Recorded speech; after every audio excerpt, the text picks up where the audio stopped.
Hey everyone, gonna let some people jump in. Pardon the slight delay. We had some very minor technical issues. Hope everyone's doing okay.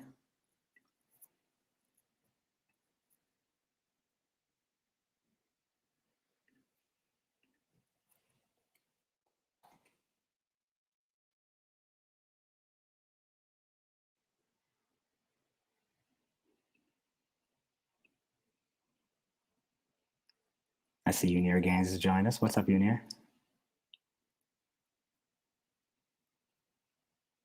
Where's everyone tuning in from? Julia EQ. I think I know who that is. Gonna wait just another minute. We'll get everyone started here in a minute. Let everyone catch up. Please disregard any of the late start times on some of the videos. It's just a little bit of a scheduling thing that happened there, but we're good.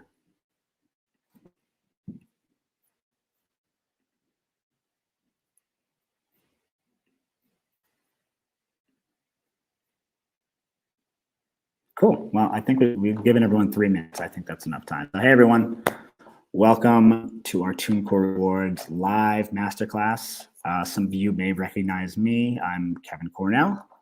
I'm TuneCore's event marketing manager. I'm hosting our live sessions and some of our rewards live masterclasses in the past. So this is actually the second one we've done of these, second live virtual masterclass that we've had the opportunity to host for artists all over the country since we launched TuneCore Rewards earlier this year. Hopefully some of you guys have had a chance to, but just a refresher for some of you who have joined today but haven't checked it out yet. TuneCore Rewards is an amazing new and totally free platform for independent artists looking to educate themselves and advance their careers. So TuneCore artists can actually access TuneCore Rewards through the dashboard and watch incredibly helpful series of videos within different topics covering everything from the ins and outs of distribution and how to promote and market your releases. We've tapped some of really, in my opinion, I think all of our opinion, the best brains in the music industry to help us out. We've got TuneCore staffers and artists to creative directors, marketers, managers, and that's what it brings us to today. So this week, we're going to be launching all new content on the TuneCore Rewards platform. It's going to be all about music publishing. We know that a lot of people have a lot of questions about music publishing. A lot of you know that TuneCore has its own publishing entity, but many of you likely know that TuneCore Publishing has been helping songwriters collect royalties and manage their compositions, land sync placements. I've been doing this for years, but just as likely, many of you know that music publishing is a confusing and complicated subject, and it can feel that way for a lot of us. So in these new TuneCore Rewards episodes and masterclasses, we're gonna really get into it with some really amazing experts. Whether you're interested in just learning about sync or simply how your songs are generating royalties, these episodes are going to be incredibly helpful for everyone. So we're really hosting today's live virtual masterclass as a way to introduce just all the good stuff coming your way in TuneCore Rewards. Trying to cover every in and out of music publishing in 1 hour would be a truly heroic task. So we're not going to do that, but we are going to scratch the surface today and just really make sure no one out there losing money to the infamous black box of royalties. So without further ado, let me introduce some of today's panelists, and we'll dive in. This is cool because I can bring them right onto screen and introduce them. Hey, Alyssa. Elisa Byrne is our very own manager of writer and publisher relations for Tune Publishing. She's been on the front line, making sure all of our clients are covered in that regard. Some of you may have interfaced with Alyssa in the past. Thanks for joining, Alyssa. Hello, happy to be here. CJ King is a TuneCore artist, writer, and publishing client whose songs have received sync placements on hit TV shows, like Empire, Wyatt Cenac's Problem Areas, Charmed, HBO movies like OG, and even during the NFL playoffs. CJ, thanks for joining. Glad to be here. Finally, last but not least, is Sam Levine, founder of Don't Be Greedy, artist management, and manager for Tom the Mailman. Just this year, they've released full 2-length albums, an EP, running up 25 million streams, and they made their first major festival appearance. Welcome, Sam. What's up? Good to be here. Thank you guys for joining me today. We're against the clock here. We're trying to talk about publishing in 1 hour, so I'm just going to get right into it. Alyssa, I wanted to quickly kick this one over to you because I think it's one thing I think is helpful to sort of start off with is just breaking down the difference between what a sound recording and what a composition is. Can you explain to our audience just like the basic premise here and sort of why it's important when we're talking about music publishing? Yeah, sure. So when you create a song, you're essentially creating two assets that work together, right? So your sound recording and your composition. The sound recording refers to what you hear, so the actual recording of the work, which is also referred to as the master, while the composition refers to the written piece of music. So imagine if you had written out sheet music of, all your notes, beats, lyrics, all that good stuff that makes up a song. So each of these assets generates different royalties. The key difference here being that publishing is concerned with the composition and the exploitation of rights on behalf of a songwriter, which is really just a fancy way of saying making sure that the writer gets paid when their work is used, streamed, sold, kind of thing.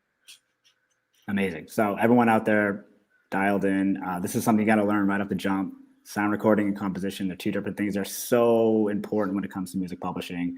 And I think they provide such a great baseline for just sort of breaking down that funnel of how your music is making money. And when you start to bring more folks into the picture, why that matters. CJ, I want to kick one over to you just because you've been working with us for so long and, you've had a storied career. But just think back to when you first started generating revenue from the releases you distributed with TuneCore. Aside from that, obviously being, a big part of your career. I don't care how much money it was at first. When exactly did it dawn on you that distribution earnings and songwriter royalties, like Alyssa was saying earlier, were really two different streams of revenue? Well, in the beginning, I wasn't aware fully of what that was and the impact that could have on my earnings until it was actually through you all at TuneCore. Someone reached out to me, and which is why I tell people TuneCore is actually a much more like hands-on company than you realize. Someone reached out and they sent me an article from TuneCore. They sent me an article about tips on how to register your music, put the information in there, and what I was missing out on when not having that registered. So as a result, I looked at the differences once I started actually registering my stuff, and then having both sides accounted for. The earnings were when I say, I'm gonna just give an example of one. One, I received $2,000 for just the songwriting side. And then there was a whole nother $2,500 side that I would have missed out on if I did not have both of those accounted for. So when I think back to all I probably did miss in the very beginning, probably a whole nother chunk of income. Yeah, that was really eye-opening to me. So I preach the message everywhere I go. Look, you need to make sure all of your information is registered and accounted for, because especially with COVID and pandemic and can't do shows as much, this could be a big game changer for you. Yeah, you're not kidding there. And that's, I asked because I just think everyone's answer is a little bit different, but everyone's answer is a lot of it the same, where it's just man, I didn't know I was missing out on this and that this existed. So Sam, I wanted to kick it to you just because, as an artist manager, you're such an important part of an artist's journey. When would you say it dawned on you that music publishing was an essential part of the business to learn more about yourself? Well, probably when I realized I didn't know anything about it, and I talked to so many people who just don't fully understand it and still work at really high levels in the industry and do great work, but still aren't completely hip to it. And I always had this idea, some stuff Michael Jordan had said, or he's my left hand was my weakness, so I made it to where people would start pushing me to my right side.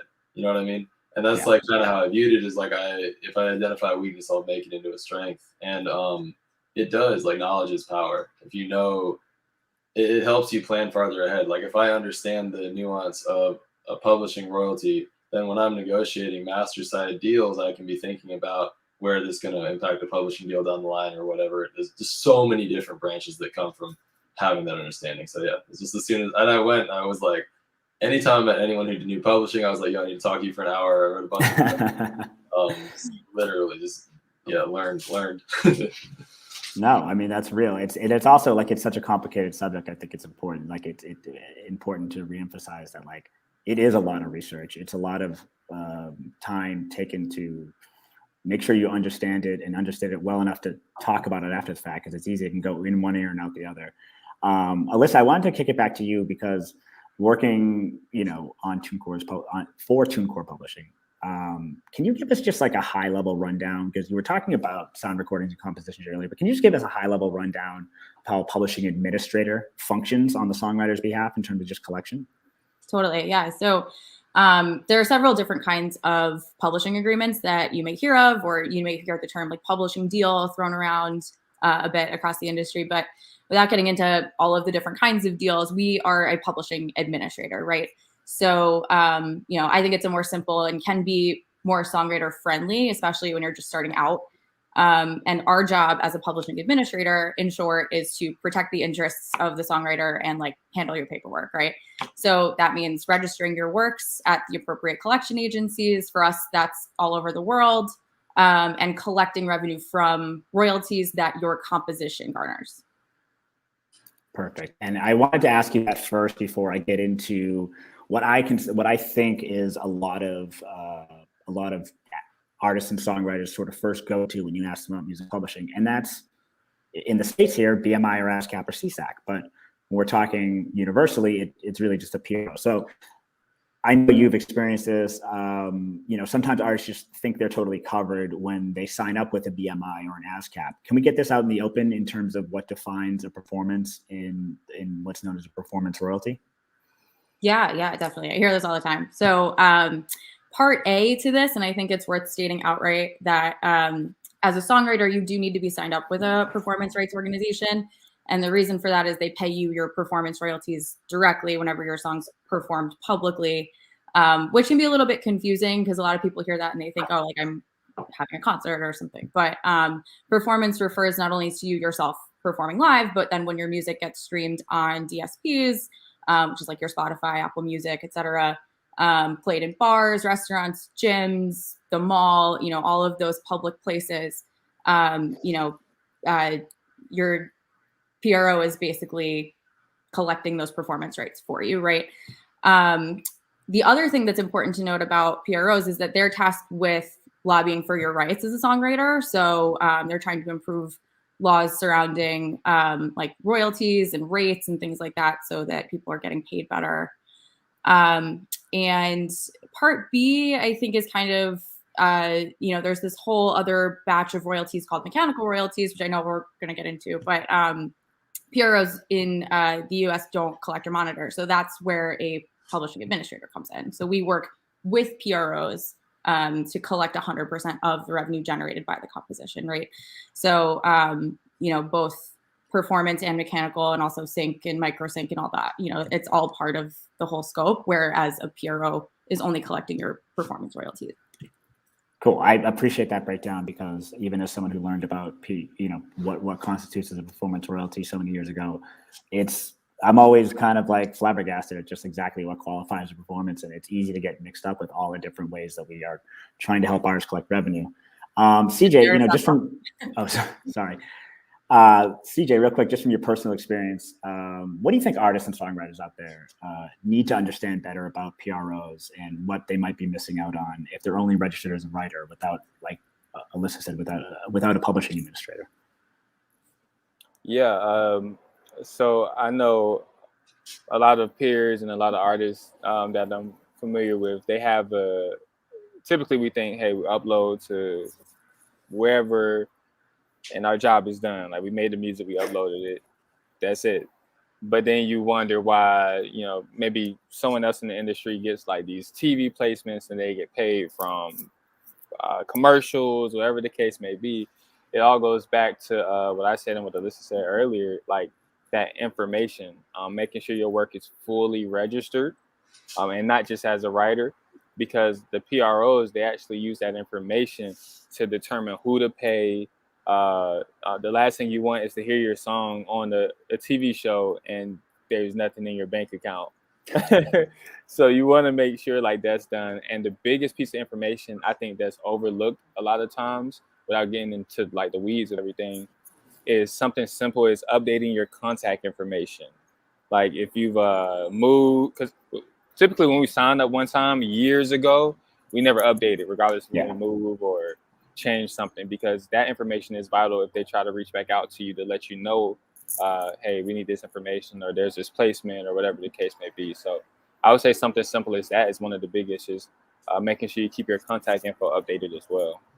No, that's huge. It's funny. I didn't even. It's so overlooked. And I live in New York. I've probably moved 3 or 4 times since I've lived here. I have to remind myself just to forward my mail, and I've been getting mail for other people in every single apartment I've ever been. Imagine those royalty checks. You know what I mean? Like you gotta be on top of that stuff. That's so key. I think that's such an underrated piece of information. If I could actually jump in really Please. quick. The other thing I wanted to mention too, just in the vein of PROs, is yes, like you sign up with one, in your territory, right? So we BMI, CSAC, ASCAP, whatever, like in the US. But there are several other collection agencies like all over the world, right? You don't just have PROs, you have, collection agencies that are collecting your mechanicals, and we can get into that forever, right? It takes a long time to talk about all that stuff. But really the benefit of working with both your own PRO and a publishing administrator is your registrations are covered in all of those territories. So if you're signed up with BMI as a writer, BMI's interest is to make sure that they're collecting your revenue within the territory that they're responsible for. Are there reciprocal agreements across, the world where they're working with other PROs to collect your royalties? Yes. But is that what they're doing with their time all day long? Probably not, right? So that's where, a publishing administrator is kind of taking that more proactive approach and working in tandem with them to make sure that you are collecting on a global scale as opposed to just in one place.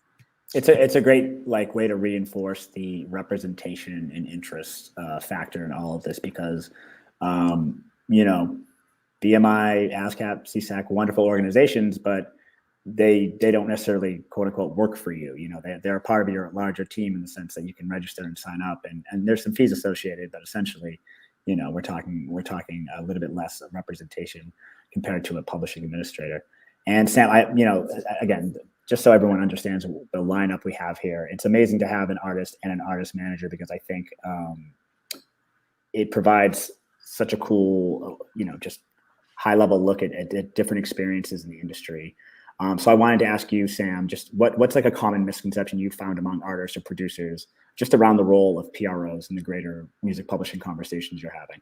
Well, most people, and I don't want to pile on the artists here, right, or producers, because it's people who work at very high levels of major labels who don't know what a PRO does, So, yeah. That's why we're here. Slide over to the artists, but no, yeah, I think one of the biggest misconceptions I've seen is something Alyssa's already alluded to, which is that while ASCAP and stuff will collect on your behalf directly, it's split into your writer's share and your publisher's share, which is just this sort of archaic throwback to, I'm not going to get into it historically, but there's your writer's share and your publisher's share. And you need to register a publishing agent with the PRO to collect the other half of your income that's registered to you. And that doesn't mean that you have to sign with a publisher. It means that you just have to go in and create CJ King Publishing LLC, and then ASCAP pays you the same other half of their money to that entity, which goes to your same bank account. But that's a really big one that I've noticed. People just don't understand that. If they do understand that ASCAP pays you,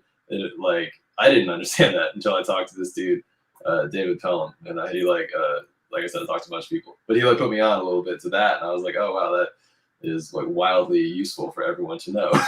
Yeah, no, that's underrated because it does seem like such a weird formality. I remember being in classes, in music business classes back in the day, and people asking instructors is it true if I mail in my something to copyright? And there's just these misconceptions that exist out there, and it's because of, to your point, it's a little old school, and there's it's super old school. It's a large ship that takes a long time to turn around. Yeah, you can register your own copyrights for $30. That's not what you guys do. Obviously, that's more of a co-publishing type of thing. But you can just do your online $30 copyright registration, and there's a lot of stuff that can be done without it checks your own boxes. You know what I mean? Yeah, totally. Well, I want to stay with with the PROs, right? If you're registering that publishing entity, like you said. Again, it's just your performance revenue. So there's a whole other side of that revenue that you're not actually collecting, even if you do have your own publishing entity. And that's where administration comes in, I think, as key, is because ASCAP or BMI or whoever they'll collect your royalties. They might do stuff with someone like Coda who does Denmark, or there's ones all over the place.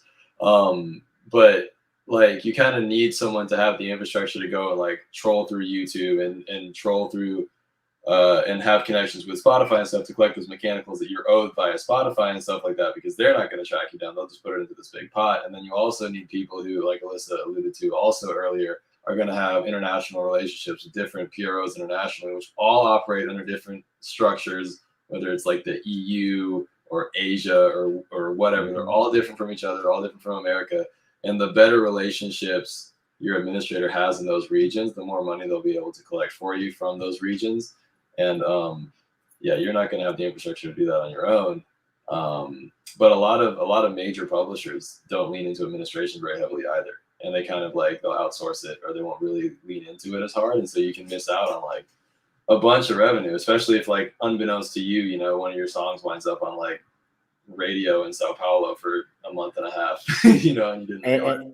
And that's what it's all about. And that's what we're talking so much about here at TuneCore. Even on the distribution side, like, it's just about reach. And we're at a point now where your songs are being streamed in countries you've never been to, sometimes you've never heard of. And I wanted to stay with you. You may have kind of already answered my question, but even if you just round it off, can you explain why why it's important for an artist with an expanding audience? Because you've been in the position with artists as they develop, and you've seen this in real time. And CJ, I'm going to kick this to you as well. But like, can you, with an expanding audience internationally, like why being registered with the PRO and a publishing administrator is so important in terms of how they're collecting abroad? Well, because, I kind of say there's no such thing as a local market anymore, right? Like, your local market is the internet. And especially now that Spotify has continued expanding, I think they just did Russia. I'm pretty sure they're starting in Nigeria and Ghana and a bunch of North African places. Like, they're going all over the place, right? So you're in a position now where, because everyone has the ability to listen to your music, they might well be. And you want to be able to collect on all those things. And if you're thinking about, okay, maybe I only earned like $100 of performance royalty this month in Croatia and, $75 this month in Nigeria or whatever. But if you collect all those little things and you're an independent artist, or even really anybody, I mean, you might get that up to $1,000 extra a month, and that can be significant. And then when you're talking about someone, as you start to grow and get on a larger and larger scale, you might be someone who's streaming 10 million streams a month, and then you might be missing out on like, $5,000 or $10,000 a month in when it starts to matter revenue. Yeah. And then not to mention that, I don't want to get too like detailed, but there's also like all the sort of extraneous pots that all the excess money gets thrown into. And if you don't have someone like advocating to give you, and say, hey man, they're worth 0.1% of this pot, give it to us, it's just going to go to whoever has a stronger advocate in that region. Same as anything else, right? You gotta stand up and get what's yours. Excuse me. CJ, can you just, as an artist, tell us about your experiences collecting performance royalties from places outside of the States? Yeah, I was, and Sam, that was a great explanation. I was going to add on to that by saying, a lot of times when you look at your Spotify numbers, there are most times international like countries listed on there as well, but we don't ever check to make sure like we're also getting our collections from there as well.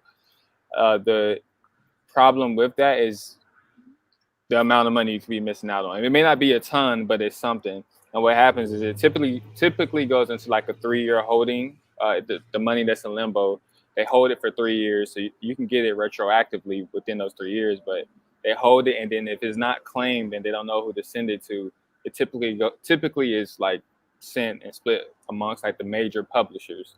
So like essentially you're donating money and don't even know it. That's what kind of Kevin, you referred to the black box before, right? So that's kind of exactly. Yeah. And just for a point of clarity, it does vary, right? So that time frame does vary depending on the source. But yeah, I think that's something that's really important to emphasize too, so everyone really gets it, is like regional PROs are complete. Like Denmark literally has its own PRO called Coda. Like that is a standalone PRO that operates under whatever the hell the Danish copyright system operates under, right? Yep, they all got them. And there's so many. Like Germany has one, which I think most of the EU runs by or something, but whatever. But there's a whole bunch of different ones, and each one has different relationships, different rules and stuff. So like it's hard to, you can't, like essentially you need someone who has the best access to each of those points of contact in each of those regions to be pulling it up, because there is no centralized system. We just believe it because we live in America, so we got ASCAP. Well, yeah, exactly. And there's some. I encourage everyone to look into the history of ASCAP and BMI and sort of why America has to have 3. I think we actually have 6, but like there are 3 major ones. But I mean, yeah, look back into the history down around the Depression. It's just fun music industry history that I think is really cool for any songwriter. Alyssa, I did want to kick it back up to you. Also, just thanks everyone for chiming in on PROs. This is huge. I know we've had a lot of chats and discussion about it in the chat. So hopefully everyone's getting some gems here. But I want to go back to the role a little bit of a publishing administrator. Again, not entirely versus PROs, but let's talk about mechanical royalties, because I feel like mechanical royalties are, besides sync, I feel like it's one of those things one of those terms people hear when they first start getting into music publishing or trying to just sort of educate themselves. Can you help us better understand succinctly, I guess, what a mechanical royalty is and just the different ways they're collected? Absolutely, yeah. So mechanical royalties, or like the old school term was reproduction royalties. Those are generated anytime a composition is reproduced. So an easy example that I think helps people kind of visualize what that means is in the days of CDs or vinyl, like every time you make a copy of one of those is a reproduction, right? So same thing goes for any time your song is sold on iTunes or streamed on an interactive or on-demand platform like Spotify, as opposed to a non-interactive platform like Pandora or like internet radio. So a pub admin will track and collect mechanical royalties from several sources, like all the DSPs, Spotify, Apple Music, etc. Probably more commonly streaming these days than CDs. For sure. Okay, that was great. I can't imagine why they wanted to change it from reproductive to anything. I mean, that's such a not clunky term that everyone can get behind. CJ, at this point, obviously streaming, has become, one of the most important ways in which an artist's music is consumed. If you could just make an appeal to indie artists and songwriters and producers as to why you think they should be collecting streaming mechanicals and why this matters. I think people get hung up on mechanicals with physical from back in the day if they do their research. Yeah, it's funny. I always say I think you used to have to work harder to make that appeal, but I think the season of COVID kind of made that appeal for everybody. As far as like with those shows, physical shows were actually the way a lot of us artists, and Sam knows about this, like make our livings a lot of times. But when it comes back to having those royalties coming in, it gives you that peace of mind. One artist that I actually, it seems like every time I'm watching something, one of his songs comes on there, I'm like, man, I see the like dollar signs. I'm saying how much he's making right now is Jacob Banks, and he literally does not tour. It's just royalties. It's his income. Yeah, just income off of streaming and placement. So that's super vital, super important, and it's one of those things where it helps you to work smarter and not harder. Yeah, because you make your music, and as long as your documentation is correct and you've done the back end work, you can profit for a long time from that. I think that's huge. And I think it brings up a broader conversation, which we don't necessarily have the time to get into here, but something that, I know that Alyssa and I see a little bit more of behind the scenes is, songwriters and producers who are really doing so with the intention of bolstering their publishing revenue and taking that sort of career strategy where they're not touring, or maybe they're not, doing brand partnerships, but they're getting those syncs and they're getting those mechanical royalties. And, we saw a huge shift in the way a sync placement, and don't worry, we will get to syncs, but we did see a huge shift in the way that sort of, can promote an artist and make their career and not have people yelling sellout at you anymore. But staying on the topic of just mechanical royalties and really just additional revenue streams, Sam, tell us just about the important impacts you've seen on developing artists where it comes to collecting those streaming mechanical royalties, how it's made a difference in the careers of those independent artists you manage. Well, I mean, I think, the most clear and obvious answer, right, is more money, right? Which is just like, you can put that to use in however way you want to. But I really think that, to me, the bigger impact is a little bit more philosophical. And it's kind of like how I and, how we as a team sort of approach our movements as we're developing in the industry, and we're getting ourselves set up for success, like long term, and not signing, prohibitively like cagey contracts or whatever. And I think part of it is just having the awareness that over time those things do have a lot of value, and that's informed our the way that we kind of approach publishing conversations with potential publishers. We're looking at this, the way we approach a lot of things is understanding just the gravity of how much money gets earned on mechanical royalties, and utilizing that as like a thought point, and not just kind of dismissing it out of hand entirely. Yeah, I mean, it plays in. I wanted to ask for that reason. I think it just plays into a lot of what we talk about at TuneCore. More money helps you in a lot of ways, even at different levels of your career, whether it's just paying bills, whether it's rehearsal space, whether it's traveling to a gig that, they weren't going to cover your flight. That's some extra money in your pocket for those sort of things. So I just wanted to emphasize that. I guess kicking it back to Alyssa, I like to start with Alyssa for all these, because I feel like coming from the TuneCore publishing role is always an interesting way to kind of jump off on any given topic. But we've been talking a lot about sync kind of in and out here, so let's just get into a little bit. But we know that landing, your song in a TV show, a movie, an ad, or a video game, it's at the top of so many independent artists' minds, whether they want to admit it or not. At this point, let's just define exactly what a sync license is, how fees are negotiated, and generally who is making these decisions, because I think that's an important one as well. For sure. Yeah. So sync is, of course, a huge topic of conversation for us. And I'm sure we could do like an entire segment on sync, which may or may not we likely will. But yeah, so like the 1,000-foot view is sync refers to the synchronization of your music to moving images, right? Which can be, as you said, TV shows, ads, movies, video games, web series, all of that stuff. So we, as a representative of your rights, right? So, TuneCore Publishing, we also do sync representation. We issue a license for use of your composition, and in many cases, the master recording as well, to be used in a project, which means negotiating the rate, handling all the contracts, making sure writers' best interests are protected. So there isn't like a set statute, in terms of royalty rates, that kind of thing, but we try our best to get a fair fee for use of our clients' work. So there will be a fee, right? And then, residual royalties kind of come later in some cases, not all. So they really run the gamut, though, like anywhere from $100 or a few $100s all the way up to like the 100,000. So it's worth mentioning here, though, and I think a lot of artists, have stars in their eyes, so to speak, when it comes to sync, but it's really important to be realistic.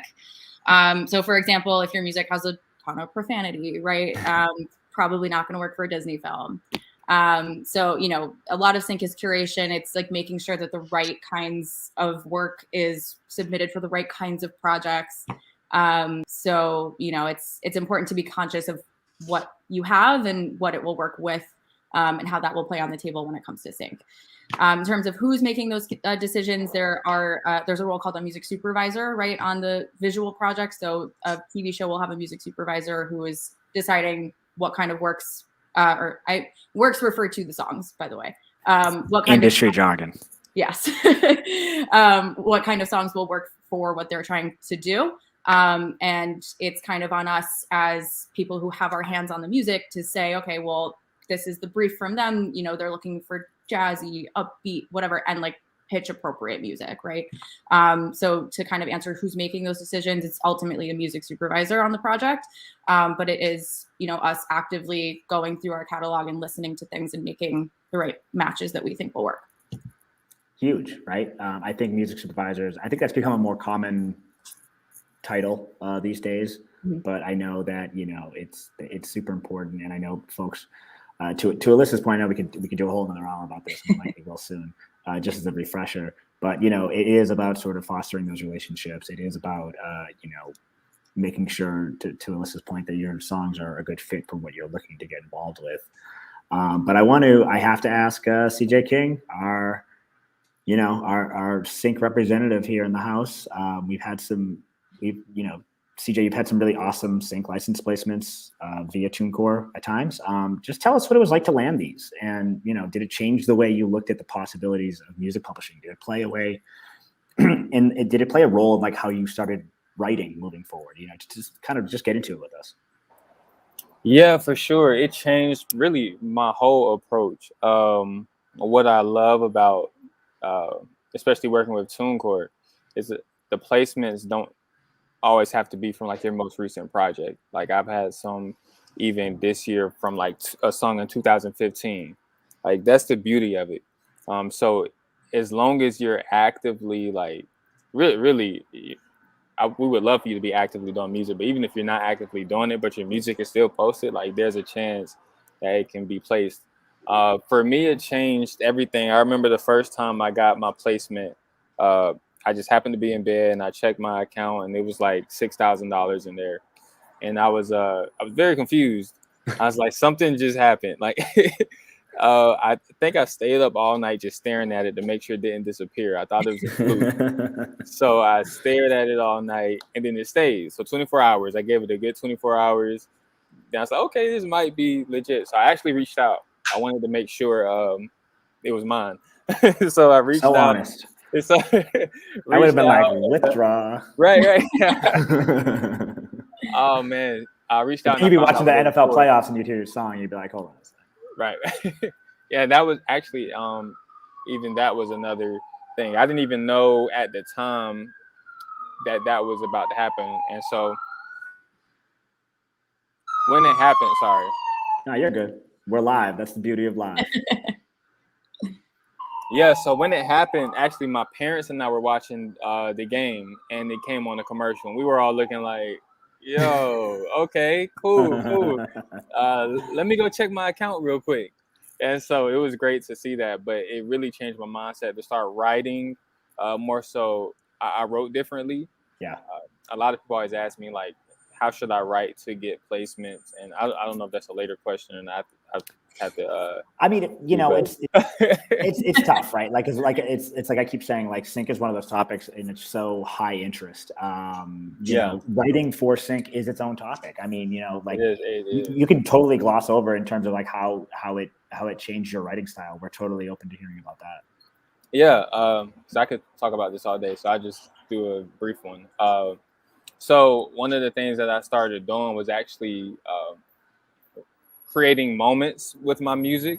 So writing for moments instead of like just writing just to make a cool song.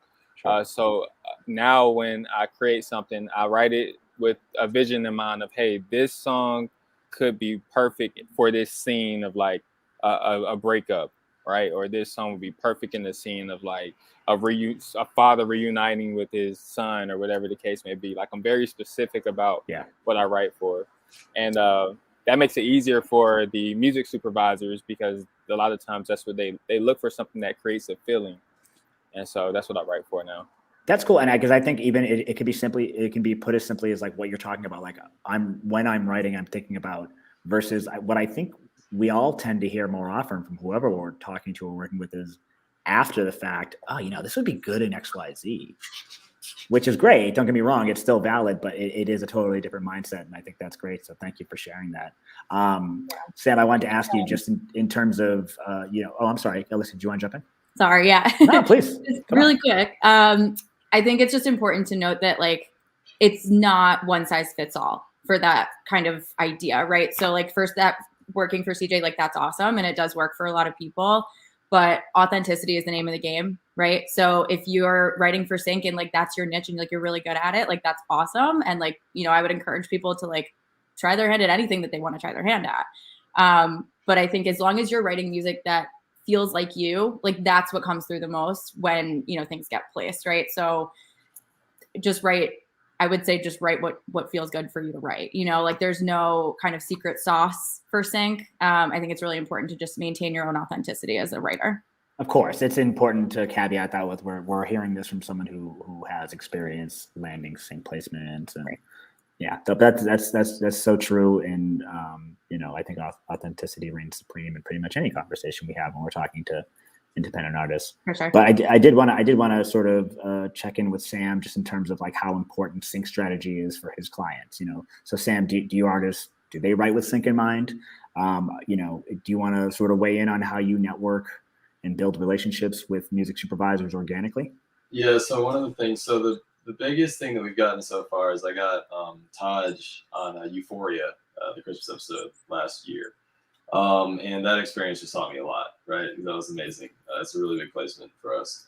And that was really cool. So the first thing is, yeah, to a degree, everything's kind of with sync in mind because we just don't do samples. Like, it's just straight up shit. You're still here. Yeah. we may have temporarily lost Sam. Uh-oh. But he was getting into an extremely important point about samples in hip hop, and I mean, not limited to hip hop, but let's be real, widely applying to hip hop. Alyssa, do you want to just talk about sort of like where this gets a little sticky? It might be really obvious, but it might take a second for someone for it to really sink in, and like what happens when a music supervisor is like, oh, that song would be great for this scene, and then they go over and you're sampling Charles Mingus. Yeah, it happens a lot. I think the cleanest kind of like a music supervisor's dream, right, is all of your rights are in one place. They're represented by one person or one entity. You are free and clear of samples. Everything's written by you. It's one writer. You know what I mean? Like you have the master. Everything is kind of in one person's hands, right? But of course, we know that's not really the reality of the industry. Like especially in hip hop, like there's a lot of co-writing happening. And again, like that's not just hip hop; it's everywhere. But hip hop's super popular, right now. So, I mean, I think it's just important if you're looking to get syncs or pitch for sync, that your rights are clean, right? So, if you're using samples, like you have clearances, right? Like you know who your co-writers are and what your splits are. Like that's super, super important. To the point of splits, and I know it's a little bit tangential to what you're asking, but knowing your own split and having that in writing somewhere, it's not exactly the sexiest thing to walk into a studio and lay a sick track and then like be like, hey, can you sign this contract, please? Like, no, but it's important, right? Like, especially if you down the line song goes viral or, you get a huge sync placement and, that comes back to the conversation. If you have 15% of a song, if you have 1% of a song, right? And it's super popular, it's everywhere, like you're still making like a significant chunk of money there, right?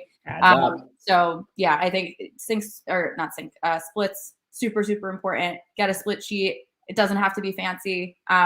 Just write Alyssa and Kevin and CJ wrote the song. It's going to be 33, 33, 34. Great. Dated this day. We all sign it, right? Yeah. I got 34, right? Sure. Okay. Sam, really come back. Really quickly. Sorry about that. Go ahead. Oh, you're good. CJ, what were you going to say? Just really quickly, I wanted to add too, similar to what Alyssa was saying.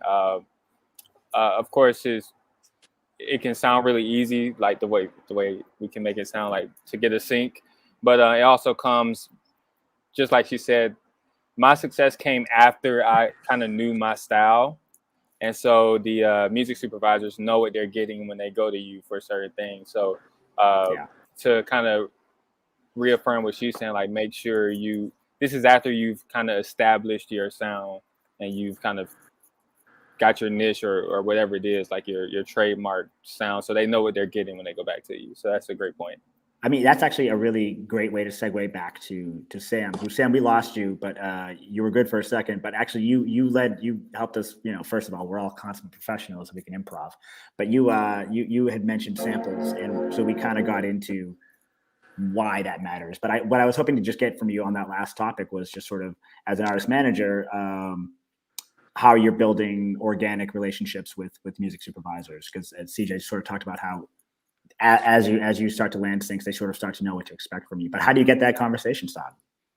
Yeah, so I mean, it's really just a matter of due diligence, and that's kind of how I've always approached everything is like, we don't really need to go through the gatekeepers because I didn't have any access to the gatekeepers. So it was just like going on LinkedIn and going and finding out, like once I found one person, it was like, okay, who does this person follow? And who are all the people that this person follows? And then finding them and finding what they do. And so then it's like, okay, now I'm like following so-and-so's photographer's friend. And now I can, figure this out. I feel like the same approach with the music supervisors.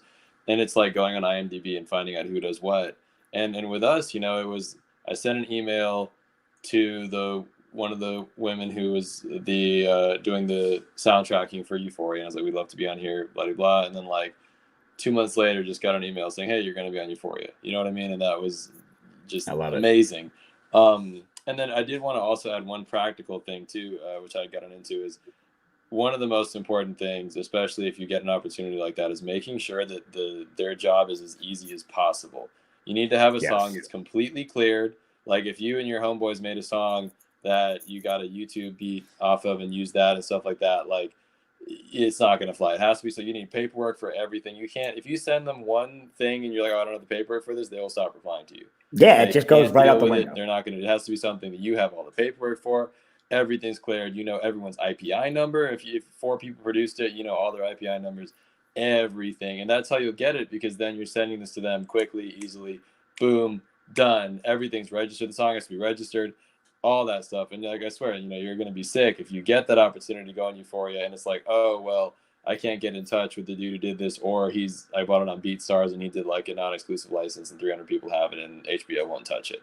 You know, so that's making their job as easy as possible, and that's why I said no sample. I don't know when I got cut off, but I said we don't. No, it was perfect because it led into a conversation about. I'm sure there's going to be a time, as you know, as we grow and we'll be able to afford that, and someone's going to make a song that sounds amazing, and we need that.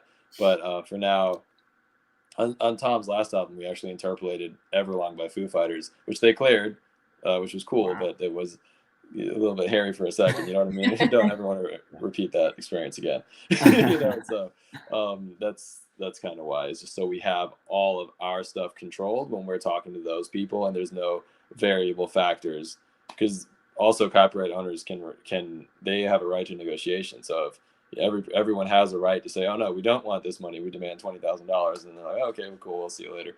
You know, so it's really good to just work with people who you trust and who you know and who you have everything paperworked out.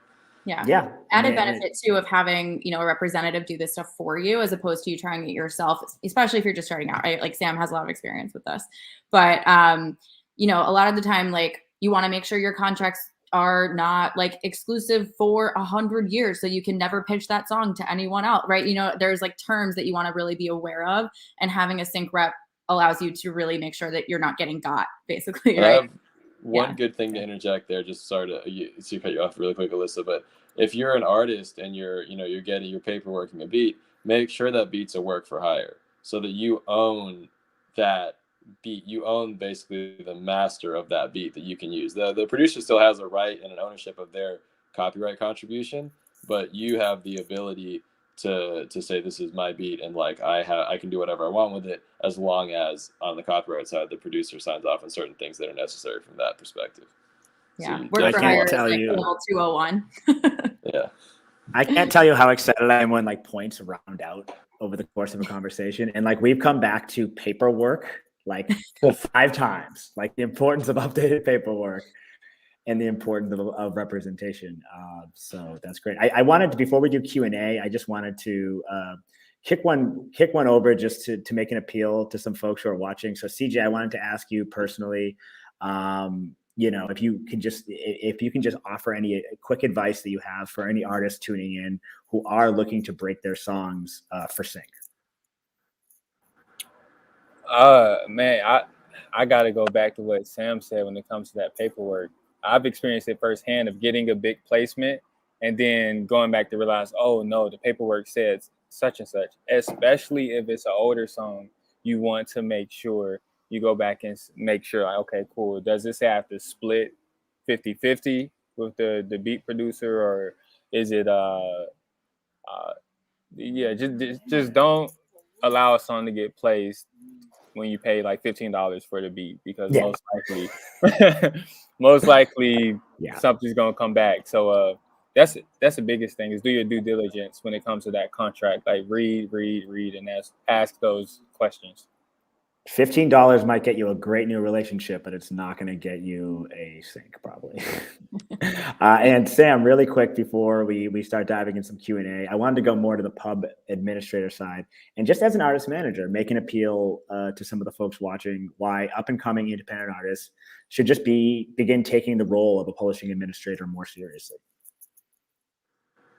Yeah. First thing is, sorry, I keep moving my camera around. The volume. It's a great way to see that lineup. You know, you get that fresh lineup. Yeah, it is like on 1%. It's the whole situation. But no, the reason why I think it's so important is power, right? And you want to understand where your power comes from. And if you have a great administrator, and in my opinion, depending on your circumstance, but assuming that you have a business that is going to see growth and is doing well, an administrator is more important by an incredibly wide margin than a co-publisher or someone who's going around allegedly like pitching your music, especially as administrators start to pitch for sync and stuff like that more. So I think it's really important to be aware of how much monetary value from a business standpoint a good. Gonna assume he said good publishing administrator went there. Not to be overstated, just to add to what he's saying. Yeah, please. An administrator, 99% of the time, has no claim to your rights. You maintain 100% ownership of your rights, right? Whereas if you get into co-publishing deals, someone else is maintaining ownership of, in at least some capacity and in some time, of your copyrights, right? So, it's really important. Like for me personally, like I've always been really passionate about supporting independent artists, and you should maintain 100% of your ownership as long as you can, barring any unreasonably insane deals that you get, right? So, it's important to note that a good administrator is going to let you maintain 100% ownership of your rights. All right, we got Sam back. Sam, don't worry, I finished your thought. It was good, and Alyssa piled on. It was perfect. But with 10 minutes left here, I want to jump into some Q&A. Thank you to everyone who's been joining. And I mean, I'm seeing everyone like following each other on IG in the chat. Everyone's like just like one plus one in each other. I love it. But I also got some great questions here, so I'm going to peruse and we're going to throw them up on the screen real quick, and we're going to just start doling them out real quick. Sorry, I should be more ready for this. So I'll do this a really basic one just for anyone who joined late. Naomi asked, so from what I'm understanding, it's best to have an administrator as well as ASCAP or BMI. I think a resounding yes. Yes. We work together, so yes. You need both. Yes. So Naomi, just to reiterate, TuneCore Publishing, for example, as a publishing administrator, is going to help you collect in other ways that ASCAP and BMI cannot. Sorry, 1 second.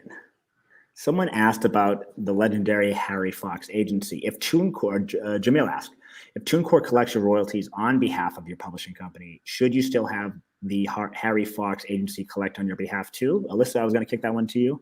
Yeah. So Harry Fox, unlike a PRO, they handle mechanical revenue, right? So if you've heard of the MLC, like that's who, like Harry Fox's data have now been fed into the MLC, which is the Mechanical Licensing Collective in the United States. So again, just like a PRO, we work with them to get all the data and collect it on your behalf, right? So if you don't have an administrator, you're not collecting mechanical revenue.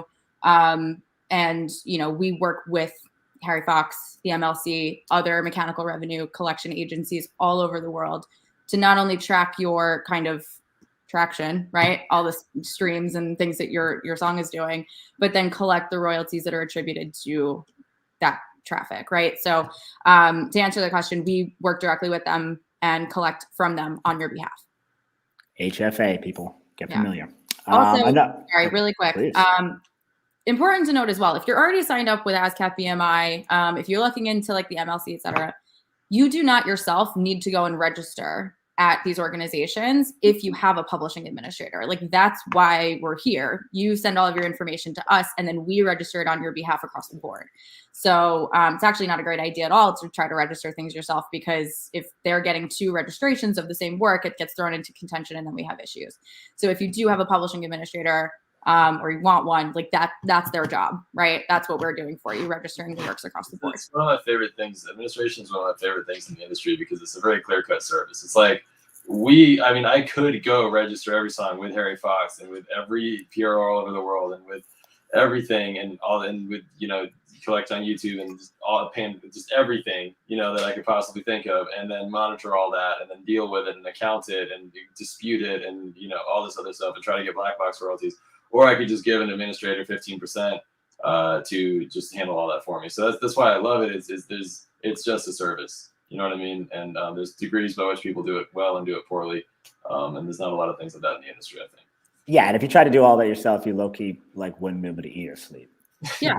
Good luck. Try to add a 25th hour to the day. Like, that's a full-time job. Here's another entity that I think gets thrown into the atmosphere when we're talking about music publishing a lot, but is sort of a question mark for a lot of people. Papa Lop asked, how does Sound Exchange fit? I know a little bit about it. I mean, I don't want to go talking off the cuff in terms of what it means for internet radio streams. Alyssa, do you want to dive in a little bit? Yeah, totally. So, like, simply put, this is kind of in the realm of neighboring rights, right? So Sound Exchange is concerned with royalties from sound recording, so not necessarily from the composition, but it's on non-interactive digital radio, right? So your Sirius, your Pandora, like all of kind of those royalties that don't come from the composition itself, but come from the sound recording. So, my recommendation is definitely sign up with Sound Exchange in addition to your PRO, your administrator, collecting your distribution royalties. Like, this is just another revenue stream of the several that are there for you to collect. Amazing. Someone asked a question that I think I can answer pretty quickly. Sorry, guys, I'm scrolling through. My Songwriter 123 on YouTube asked, does TuneCore actually pitch songs to sync or only passively collect for artists? I will say we do. We have a creative team. It's something that separates us from the pack. We land really awesome sync placements. You may have joined a little bit late, but CJ King is living, breathing proof of some of the great sync placements our creative team on the TuneCore publishing side have helped land. Alyssa, if you want to elaborate on just sort of the great work those folks do. Yeah, absolutely. I drop this all the time, and like, people probably get bored of hearing it, but like, one of my favorite shows ever is Insecure, and like, we've done several placements with Insecure, which is awesome, so exciting. But yeah, I mean, it's anything and everything. We have really great relationships that you would find, at the majors, right? It's the same kind of just like building those relationships that's like important to us, building credibility in the industry and being able to maintain, we have new songs for you, XYZ person at HBO, and they trust that we're giving them quality content, right? So, there's plenty of syncs that we've done over the years. We actually have reels for each year. So I don't know, Kevin, if there's a place to drop that, maybe on our Facebook or something, but people can check out some of the projects we've done recently. Yeah. In addition to Insecure, we did King of Staten Island. I love that movie. Assassin's Creed video game, GTA 5. Plenty of big names. These big names, yeah, this is huge. And I mean, you can check out our TuneCore.com/music publishing administration, or it's on the menu. You can see some of the stuff we've landed. Obviously, that gets updated or needs to be updated, but it's definitely, it gives you a pretty well-rounded look at some of the cool stuff that team has accomplished, and they're just fantastic. I'm going to just throw this one out there. Alan Parker, how do you get to work with the publishing administrator? We're here. Yeah. Alyssa, do you want to just give them some information about signing up? Yeah, it's super simple. Anyone can sign up. Like, what's nice about us being a publishing administrator is we've kind of democratized this process, right? So anyone can sign up at any time. There's no invite only, you have to work at it, like, to get someone to represent you. Anyone can sign up. Just go to our site. There's a little tab that says publishing administration, click get started, go from there. I will reiterate again, submit your splits, right? So you'll see a tab once you sign up, you'll submit your PRO information, like your tax information, all that good stuff. And if you do distribute with TuneCore already, your songs are automatically populated for you. All we need is your split. And if you don't distribute with TuneCore, you can still sign up, right? So, it doesn't matter to us if you do or you don't. There are some benefits, of course, to doing both.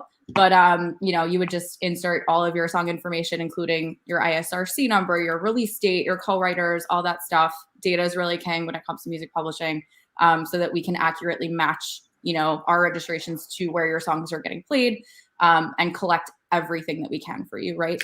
So super, super simple. We have a great customer care team also that, if you have questions, you can reach out to and they'll answer them for you.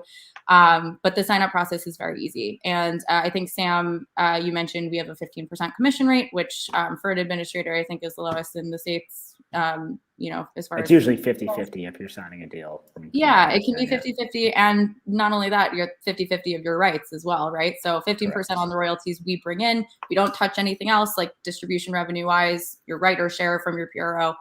And we don't take any of your rights. So you still maintain 100% ownership. Which is so key. And you had touched on splits. Julia EQ, longtime listener, first time caller, asked, how do you determine split percentages? That's a super valid question. I know we went into it, but CJ or Sam, do you guys want to chime in on that in terms of experiences you've had having to do that work, collaborating with others? Yeah, I mean, it's like the industry standard is 50-50, like writer to producer. But it just really depends on what you're doing and how you're doing it. There's no like 100% right answer. Yeah, I always negotiate that from the beginning before we even start working together with producer or another writer. That's kind of like one of the first few things out of the gate. It's like, hey, how do you want to do this? And yeah, so it's not a one size fits all. It's just it depends on the situation and what you all decide. Perfect. That's great. So yeah, I mean, obviously it's specific to everyone's situation, but it's a good question to ask because it can be an awkward conversation to have. Let me see if I have anything. Sorry? Get it in writing. Yeah, get it in writing is a big time. Someone asked, is it true TuneCore Publishing is under Centric? Yeah, we partner with Centric. Mm-hmm. We partner with Centric directly. That's an inside knowledge, Alex. I appreciate it. But it's not a secret, we definitely work with them, yeah. Yeah, no secrets here. Someone asked, this is the last question I'll take. Someone was asking about NFTs. I apologize. Thank you for asking the questions. I don't know that we're ready to get into NFTs and music royalties right at this moment at the end of this, but please stick with us. We will probably be covering that in the future. Irie Fire asked, what agencies do you recommend artists signing up to across the board? I know that's pretty broad, but if anyone has anyone they want to shout out there, please do. BMI is free. Yeah. ASCAP's $50. I mean, yeah, no, I just want to throw that one out there. Cool. Well, I'm going to go ahead and wrap this up. I just want to say thank you to our panelists for hopping on, Elisa Byrne, CJ King, Sam Levine, just for sharing their experiences and their expertise on some rather complicated subject matter. But yeah, hopefully these fine folks have, just sort of helped you get some of you independent artists and producers and songwriters out there just thinking more about the importance of music publishing. And really just a reminder why we're doing this and why we had so much fun today is this is really all about TuneCore Rewards and the exciting content we're going to be dropping on there this week. That's going to be totally available and free for folks at different levels in sort of their TuneCore Rewards journey to take advantage of. So if you haven't, dove into TuneCore Rewards, I strongly suggest you do. There's just some really awesome information. Some of it you may have read, some of it's going to be totally new, but it's all going to be useful. So thank you, everyone. Thank you for joining. Thanks for asking questions. And thanks to my panelists for hanging out today. Thanks, Kevin. Have a great rest of the week, everyone. See ya.